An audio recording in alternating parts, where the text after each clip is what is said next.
Debat panas terjadi antara Capres nomor urut 1 Anies Baswedan dan Capres nomor urut 2 Prabowo Subianto. Anies menyebut Prabowo nggak tahan menjadi oposisi di pemerintahan Jokowi, sementara Prabowo mengungkit kembali perannya meloloskan Anies menjadi Gubernur DKI Jakarta. Para calon presiden untuk menempati tempat yang telah disesuaikan. Capres nomor urut 1 Anies Baswedan dan Capres nomor urut 2 Prabowo Subianto saling serang saat membahas isu soal demokrasi dalam debat perdana Capres yang digelar KPU. Dalam debat itu, Anies sempat menyebut saat ini rakyat tidak percaya pada proses demokrasi. Ia juga menilai posisi oposisi sangat minim. Rakyat tidak percaya kepada proses demokrasi yang sekarang terjadi. Itu jauh lebih luas dari sekedar partai politik. Ketika kita bicara demokrasi, minimal ada tiga. Minimal tiga nih. Satu adalah adanya kebebasan berbicara. Yang kedua, adanya oposisi yang bebas untuk mengkritik pemerintah dan menjadi penyeimbang pemerintah. Yang ketiga, adanya proses pemilu, proses pilpres yang netral, yang transparan, jujur, adil. Tiga. Dan kalau kita saksikan akhir-akhir ini, dua ini mengalami problem. Kita menyaksikan bagaimana kebebasan berbicara menurun, termasuk mengkritik partai politik. Dan angka demokrasi kita menurun, indeks demokrasi kita. Bahkan pasal-pasal yang memberikan kewenangan untuk digunakan secara karet kepada pengkritik, misalnya Undang-Undang ITE atau pasal 14, 15 Undang-Undang nomor 1 tahun 1946. Itu semua membuat kebebasan berbicara menjadi terganggu. Yang kedua, oposisi. Kita saksikan minim sekali adanya oposisi selama ini. Capres nomor urut 2 Prabowo Subianto menanggapi pernyataan Anies yang dinilainya berlebihan. Prabowo menyinggung soal Pilgub DKI 2017. Saat itu Partai Gerindra yang oposisi mengusung Anies Baswedan dan Sandiaga Uno. Menurut Prabowo, kalau demokrasi tidak berjalan, tidak mungkin Anies jadi gubernur. Mas Anies.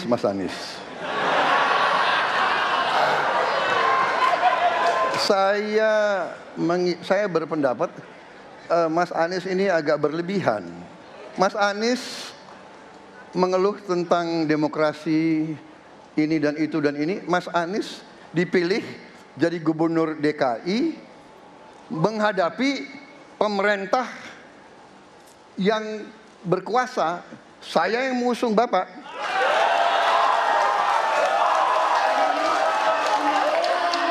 Kalau demokrasi kita tidak berjalan, tidak mungkin Anda jadi gubernur.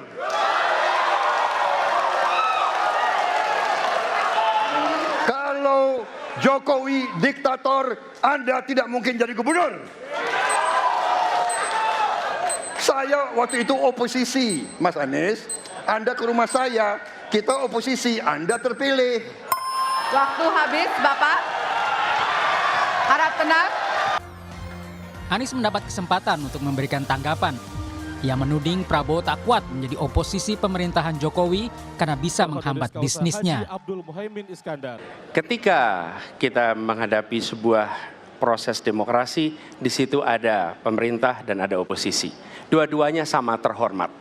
Dan ketika proses pengambilan keputusan itu dilakukan, bila ada oposisi, maka selalu ada pandangan perspektif berbeda yang membuat masyarakat bisa menilai. Karena itu oposisi itu penting dan sama-sama terhormat.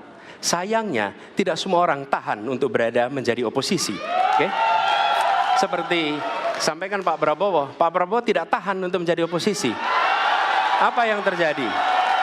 Beliau sendiri menyampaikan bahwa tidak berada dalam kekuasaan membuat tidak bisa berbisnis, tidak bisa berusaha. Karena itu harus berada dalam kekuasaan.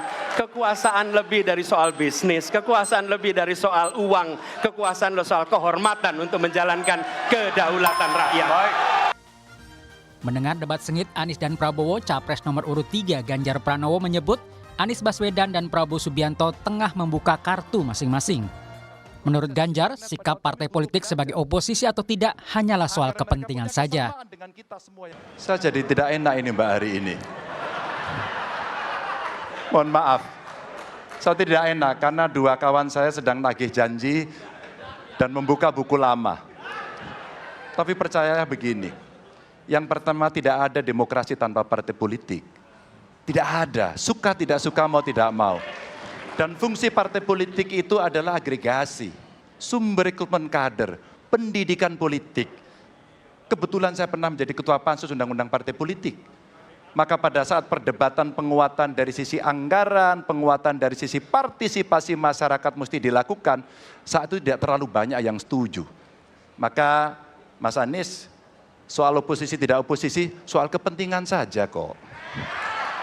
Kapan kita bertemu, kapan kita tidak bertemu, dan kemudian kita akan bersikap pada posisi masing-masing. Tapi yang penting, pendidikan politik kepada masyarakat itulah yang menjadi PR besar dari partai politik agar cepat dewasa. Habis, pas sekali. Publik menanti komitmen tiga capres Hadirin, untuk memperkuat kita berikan demokrasi. tepukan ya. Hal ini akan terlihat saat Pilpres digelar 14 Februari 2024. Gagasan dan juga Tim Liputan, Kompas TV. program. Tentunya inilah akhir dari debat pertama. Saling serang muncul saat para capres berdebat soal demokrasi dan oposisi. Capres nomor urut 2 Prabowo Subianto mengungkit kembali perannya membawa Anies Baswedan menjadi gubernur DKI Jakarta. Sementara capres nomor urut 1 Anies Baswedan menuding Prabowo tak tahan menjadi oposisi pemerintahan Jokowi. Apa maksud dibalik saling serang ini? Kami akan bahas bersama anggota Dewan Penasehat Timnas Anies Muhaimin, Taufik Basari. Mas Tobas, selamat malam. Selamat malam. Ada juga jubir TKN Prabowo Gibran, Daniel Anzar Simanjuntak. Bang Daniel, selamat malam. Selamat malam, Mbak Livi. Assalamualaikum. Waalaikumsalam. Ada juga Wakil Direktur Representatif TPN Ganjar Mahfud, Hengki Irawan. Bang Hengki, selamat malam. Selamat malam semua. Saya ke Bang Tobas dulu ya. Jadi memang seberapa parah kualitas demokrasi kita sekarang? Ya, kita bisa merasakan bahwa saat ini pemikiran-pemikiran kritis itu sulit untuk disampaikan secara terbuka karena ada ketakutan bahwa pemikiran kritis ini kemudian mengalami persekusi, mengalami laporan-laporan dan sebagainya. Dan itu dirasakan oleh banyak pihak ya, terutama bagi kalangan yang memang selama ini mengambil posisi untuk selalu menjadi kritis ya, kalangan teman-teman mahasiswa, kalangan civil society ya, gerakan masyarakat sipil dan sebagainya. Nah, yang dirasakan oleh teman-teman ini mengingatkan kita pada kondisi pada masa Orde Baru meskipun berbeda situasinya, tetapi ketika pemikiran kritis ini sulit untuk disampaikan, maka ya itulah yang menjadi problem. Oleh karena itu ketika di kata penutupnya ya Mas Anies mengatakan bahwa saat ini kita ingin memperbaiki itu semua dengan melakukan perubahan ya. Dengan menutup kalimatnya yaitu Wakanda No More, Indonesia Forever. Kenapa mengatakan itu? Karena dalam beberapa kesempatan banyak orang-orang yang kemudian ketika ingin mengkritik kekuasaan menggunakan pelesetan, tidak lagi menggunakan Indonesia tapi menggunakan negara Wakanda, negara Konoha dan sebagainya, karena khawatir ketika secara langsung kemudian menimbulkan masalah ya, nggak bahaya kan begitu. Nah oleh karena itulah maka indikator-indikator inilah yang membuat kemudian Mas Anies berpikir ya kita harus melakukan perubahan agar kita kembali menempatkan demokrasi sesuai pada tempatnya, di mana kita bisa berbicara, berpikir secara bebas ya, yang dilindungi oleh konstitusi. Oke, saya ke Bang Daniel sebagai tim ses dari Capres yang mengusung keberlanjutan ketika ada kritikan soal kebebasan berdemokrasi di pemerintahan sekarang. Bagaimana Anda menanggapi ini? Mbak Livi, pertama Pak Prabowo 10 tahun di luar pemerintahan selama beliau mendirikan partai. Partai Gerindra itu berada di luar pemerintahan, kemudian aktif sebagai penyeimbang pemerintah. Bila kita ingin bicara tentang sistem presidensial kita hari ini, kita sebutlah sebagai penyeimbang pemerintah selama 10 tahun itu, dan Pak Prabowo konsisten di jalan itu dan efektif sebagai penyeimbang pemerintah. Nah, namun kemudian di 2019 Pak Prabowo memutuskan bergabung dengan Pak Jokowi. Kenapa? Karena Pak Jokowi ketika menjadi presiden merasa butuh dan Pak Prabowo juga ingin persatuan itu dijaga, maka Pak Prabowo masuk pemerintahan. Dan ketika Pak Prabowo menjadi oposisi atau sebutlah istilahnya oposisi atau penyeimbang pemerintah itu, penyeimbang pemerintah efektif begitu. Namun kemudian ketika Pak Prabowo masuk pemerintah, ternyata penyeimbang pemerintah itu jadi timbang. Kenapa? Karena memang Pak Prabowo dan Partai Gerindra selama ini efektif dimanapun berada. Ketika di luar pemerintah melakukan tugasnya dengan baik, menjadi penyeimbang pemerintah secara Oke. total. Kemudian ketika di dalam pemerintah itu kemudian menjadi kelompok yang kontributif secara maksimal sebagai bagian dari pemerintah. Memang ini fakta bahwasannya dimanapun Pak Prabowo kontribusinya selalu besar. Baik. Nah, namun ketika tidak ada Pak Prabowo semuanya menjadi timpang. Itu pertama. Nah, tapi kemudian suasana seperti itu disalahkan ke Pak Prabowo. Ini yang agak unik. Ketika tidak mampu berkontribusi secara maksimal, kemudian dalam debat itu Pak Anies seolah-olah menyalahkan Pak Prabowo. Padahal kan pihak yang di luar pemerintah tidak bisa melakukan fungsi-fungsinya dengan baik, gitu. Oke. Termasuk Anies dalam hal ini. Kenapa? Karena Pak Anies sejak awal memang tidak pernah beroposisi secara sistem, bahkan termasuk dari posisi beliau sebagai bagian dari pemerintah. Maaf Beliau saya potong, artinya gini, itu tidak betul ketika dikatakan Pak Prabowo nggak kuat ada di oposisi, sehingga kemudian akhirnya harus masuk ke barisan pemerintah.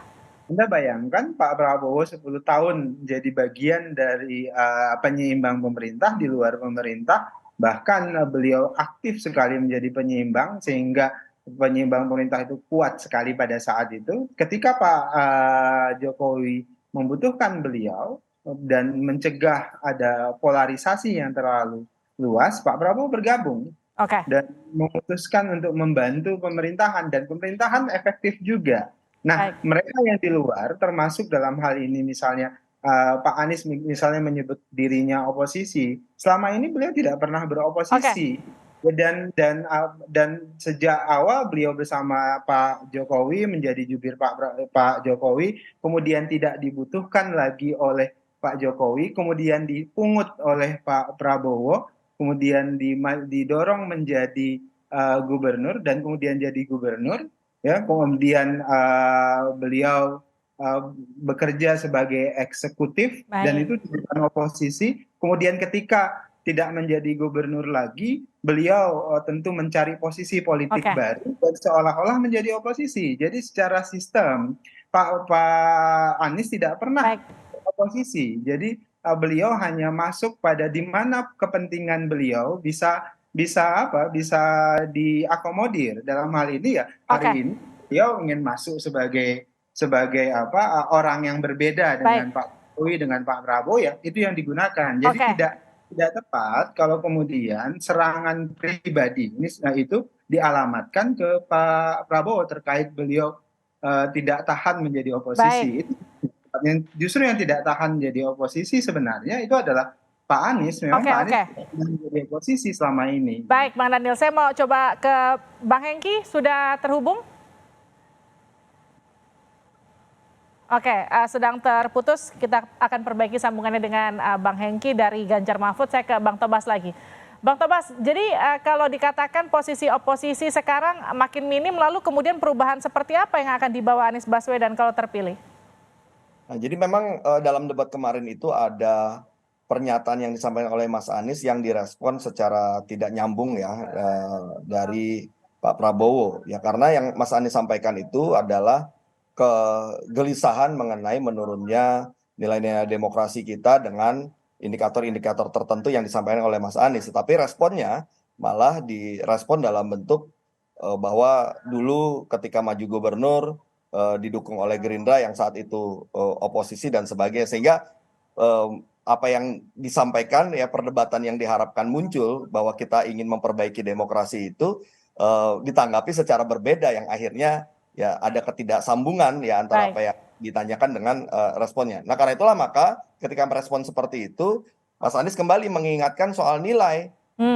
Oposisi itu bukan sekedar soal kebutuhan ya kebutuhan misalnya sudah merasa bahwa ketika jadi oposisi tidak bisa berdiskusi dan sebagainya, tapi itu soal nilai bahwa kita tetap harus menjaga demokrasi. Kenapa syarat dari adanya demokrasi yang sehat adalah juga ada oposisi itu sebenarnya kalau kita lihat dari pernyataan awal dari Mas Anies. Tapi sayang sekali akhirnya diskusinya tidak saling sambung ya karena responnya tidak punya benang merah dengan pernyataan awal dari Mas Anies. Jadi antara pernyataan dengan tanggapan itu tidak ada kaitannya. Saya ke Bang Hengki ya sebelum saya minta responnya Bang Daniel. Bang Hengki, melihat perdebatan panas antara Pak Anies dan Pak Prabowo kalau kita bicara soal kebebasan berdemokrasi, lalu gagasan apa yang ditawarkan Ganjar Mahfud soal kebebasan demokrasi?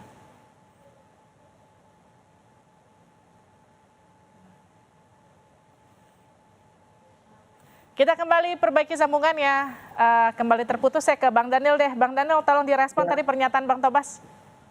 Ya, saya pikir terkait dengan ketidaksambungan itu sebenarnya dimulai dari misalnya ya, Anda bayangkan Pak Anies sejak awal berdebat mengeluarkan pernyataan itu sudah memproduksi kebohongan.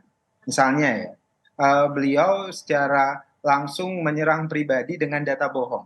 Misalnya beliau menyebutkan wafatnya Harun Masiku tertembak begitu dan menyebutkan bahwasannya Harun Ar-Rasyid, maksud saya Harun Ar-Rasyid wafat, kemudian beliau tertembak, dan Harun Ar-Rasyid ini adalah pendukung Pak Prabowo, dan beliau menggunakan kewafatan Harun ini sebagai alat politik, dagangan politik. Dan perlu dipahami Mbak, Harun Ar-Rasyid pada saat itu adalah anak yang berusia 15 tahun dan dia sedang bermain dan melihat demo. Dan itu wafatnya beliau itu kemudian dikaitkan dengan Pak Prabowo dan disebut beliau adalah pendukung Pak Prabowo. Dan sejak awal bahkan orang tuanya mengatakan itu tidak terkait dengan politik dan sebagainya. Nah, tapi kemudian itu dijadikan alat politik yang bengis oleh Pak Anies, seolah-olah ini adalah kesalahan Pak Prabowo dan Pak Prabowo tidak bertanggung jawab terkait dengan ini.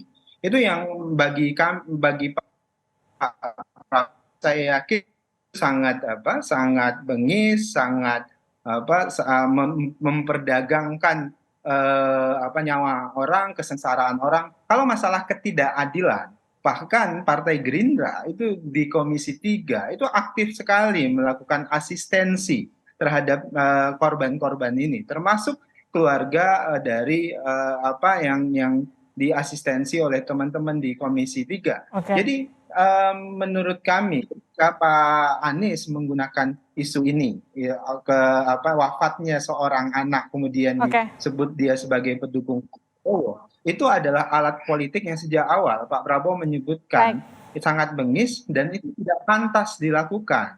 Apa kaitannya itu dengan proses demokratisasi kita? Apa kaitannya itu dengan Pak Prabowo? Kalau kemudian ada hambatan di demokratisasi kita, tentu kita nggak bisa ngomong sebebas 5 tahun belakangan atau 10 tahun belakangan, karena faktanya selama ini misalnya saya juga berada di luar pemerintahan dan sangat aktif mengkritik Pak Jokowi. Tapi kemudian kritik saya itu toh selama ini tidak menyebabkan saya dihambat misalnya, atau saya kemudian dilarang, atau saya diintimidasi dan sebagainya. Ternyata nggak terjadi. Yang terjadi adalah dialektika. Selama kritik itu tidak bernuansa kriminal, penghinaan dan sebagainya, itu adalah hal bagian yang biasa dalam demokrasi kita. Begitu kira-kira Mbak Livi. Baik, terima kasih Mas Daniel, terima kasih juga Mas Tobas. Mohon maaf tadi ada Mas Hengki tapi kita tidak bisa bergabung karena sambungannya tidak begitu baik sehingga kemudian tidak mendapatkan kesempatan untuk berbicara. Kami sudahi dulu perbincangannya pada malam hari ini. Terima kasih Pak Tobas dan juga Pak Daniel.